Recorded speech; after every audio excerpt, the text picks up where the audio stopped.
Eh bien, un grand pas puisque nous sommes à présent en Côte-de-Bourg avec Hervé Découvrière, le nouveau propriétaire du château Macaille. Alors Hervé, bonjour. Quelques mots sur ce domaine dont vous avez fait l'acquisition il y a moins d'un an. Oui, c'est exact. Nous avons acquis ce domaine, mon épouse et moi, début 2012. C'est une reconversion? C'est une reconversion complète parce que je viens de l'industrie de la quincaillerie. Donc voilà, et c'est un beau domaine de 33 hectares, à 3/4 au nord de Bordeaux. Coincé entre l'appellation et Côte-de-Blaye et Saint-Émilion. Et aujourd'hui, nous allons essayer de remettre sur le devant de la scène le château Macaille, qui est un très vieux domaine, puisque nous avons des traces de son utilisation en monoculture de la vigne depuis 1740.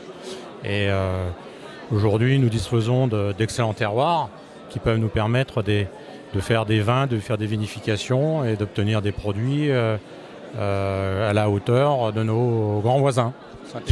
Quels sont les types, ou plus exactement, quel est le type de culture vous effectuez sur vos 33 hectares? Donc nous sommes en agriculture raisonnée. Sur l'ensemble de la propriété? Sur l'ensemble de la propriété. La totalité des intrants chimiques concernent en fait les traitements phytosanitaires pour lutter contre l'oïdium et le mildiou cette année surtout.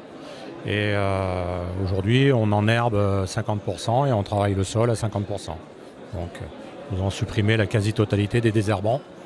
Donc, c'est une démarche... Nous allons essayer de nous inscrire dans une démarche développement durable, mais c'est beaucoup de changements et nous en sommes qu'au début. Donc, on commence par les choses les plus simples. Les premières étapes. Les premières étapes, mais avec la volonté d'aller loin.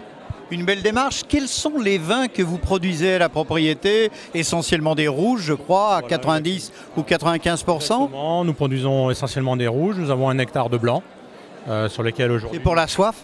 Non, c'est pour se faire plaisir et puis pour me rappeler que je suis bourguignon d'origine et grand amateur de blanc.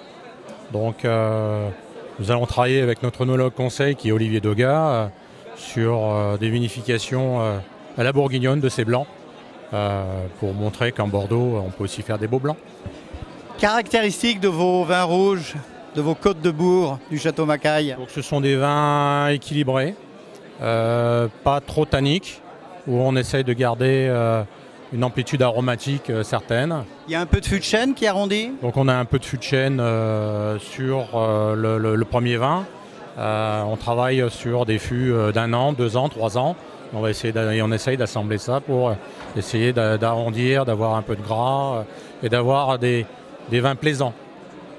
Hervé Découvrière, est-ce votre première participation au CPV, le Club des professionnels du vin? C'est exact, c'est notre première participation.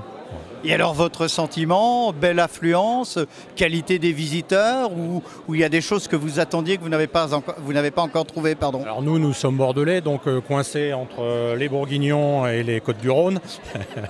Donc c'est pas forcément... Donc en bonne place? Ah, bien sûr, bien sûr. Donc on a eu quelques beaux contacts intéressants, parce que nous sommes très peu implantés sur cette partie de la France.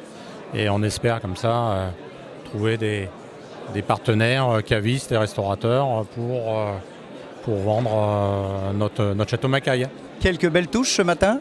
Oui, on en a une qui devrait se concrétiser puisqu'on a pris rendez-vous pour la semaine prochaine sur le château, donc pour avancer dans notre relation. Eh bien, Hervé Découvrière, merci d'avoir répondu à nos questions. Et puis, vive le château Macaille, ce nom sympathique qui s'inscrit, ou qui s'écrit plus exactement, un peu à l'américaine, hein, Macaille. Parce que l'origine était écossaise, et le lieu-dit a pris le nom d'un Écossais à la fin de la guerre de 100 ans, à l'époque où les Écossais luttaient contre les Anglais avec les Français. Voilà, merci, belle dégustation et vive les Côtes-de-Bourg. Merci Hervé Découvrière.